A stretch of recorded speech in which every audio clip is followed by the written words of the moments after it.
안녕하세요. 건강에 관한 이야기 하나하나 풀어보는 정의안의 건강 톡톡.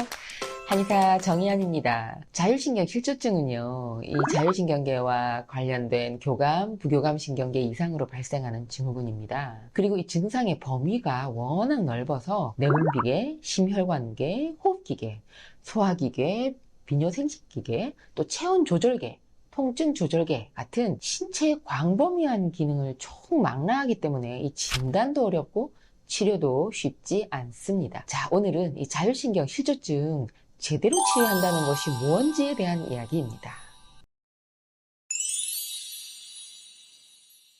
나무를 볼 것이 아니라 숲을 봐야 한다. 자율신경 기능에 문제가 있는 것으로 추정되기는 하는데 이 광범위한 증상들을 모두 검사해서 전체 상태를 파악하기는 쉽지 않습니다. 나무만 들여다보고 있다 보면 숲 전체를 알 수 없는 것처럼 말이죠. 그런데 요즘 다양하고 과학적인 여러 가지 유형의 자율신경 검사를 할 수 있게 됐고요. 한의원 진료도 이런 각종 검사 데이터를 기반으로 진찰을 합니다. 진찰할 때는 물론 환자의 안색도 살피고 병세에 대해서 자세하게 듣고요. 또 상세히 이 병증을 질문하고 진맥하는 한방 고유의 진찰 방법도 물론 있습니다. 그런데 아직도 자율신경 실조증 치료를 받기는 했는데 제대로 효과를 보지 못하고 있다는 분 많습니다. 그리고 당장 급한 치료만 하다가 보니까 자꾸 시간만 지체가 되고 있다는 분도 많고요. 또 어떤 분은 계속 좋아졌다 안 좋아졌다 이렇게 계속 반복하고 있다는 분들도 워낙 많다 보니까 어떻게 해야지 제대로 치료가 되는 건지 굉장히 답답하다. 결국은 치료가 안 되는 거 아닌가 이렇게 생각을 한다는 분들이 많더라고요.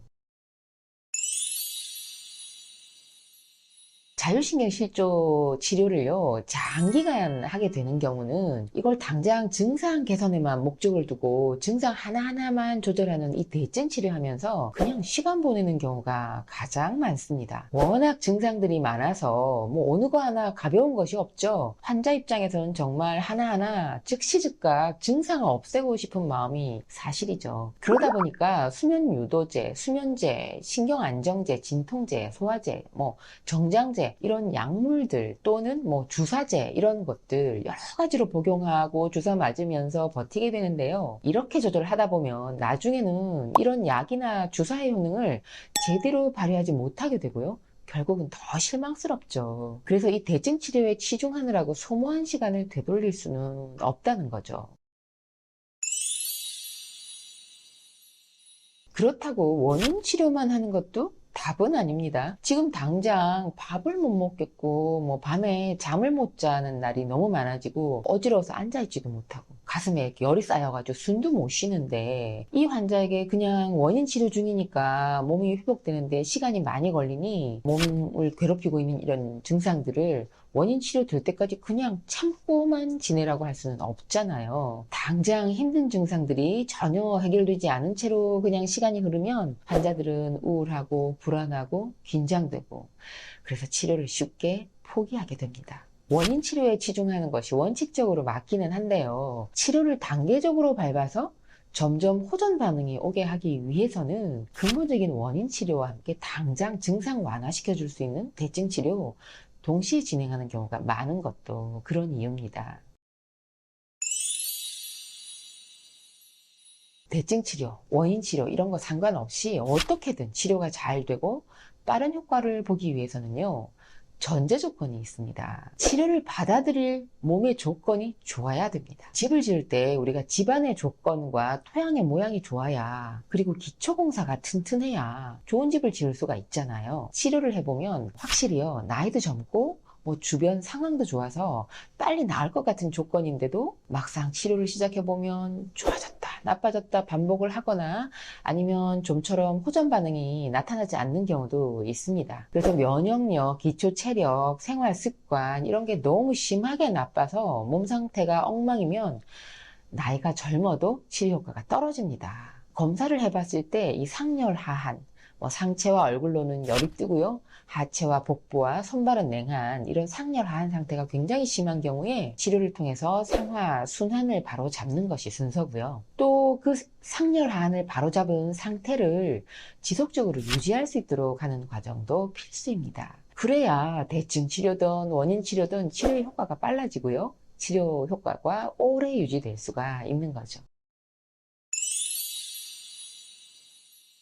그럼 재발하지 않으려면 어떻게 해야 할까요? 자율신경 실조는 이 치료의 속도나 효과 면에서도 몸의 구조와 컨디션, 그리고 면역력, 원기를 회복하는 기초 치료가 치료의 효율을 좌우하고요.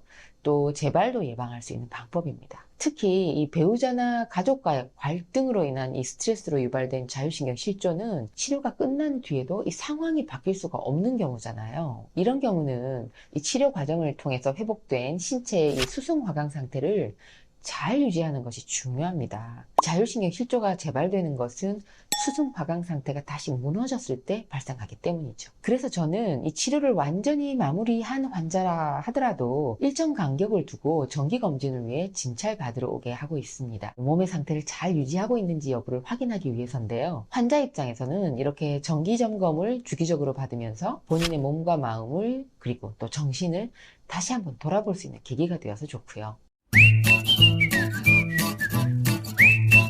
오늘 영상은 자율신경 실조 재발되지 않으려면 어떻게 해야 할지를 살펴봤는데요. 첫 번째, 나무를 볼 것이 아니라 숲 전체를 봐야 한다. 두 번째, 대증 치료냐 원인 치료냐 그 한계가 있다는 거.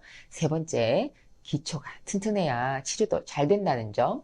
네 번째, 재발하지 않으려면 이런 내용으로 살펴봤습니다. 자, 오늘 영상 보신 분들, 자율신경 실조로 고생하시는 분들, 그리고 환자 가족분들께 오늘 영상 도움 되셨으면 좋겠습니다.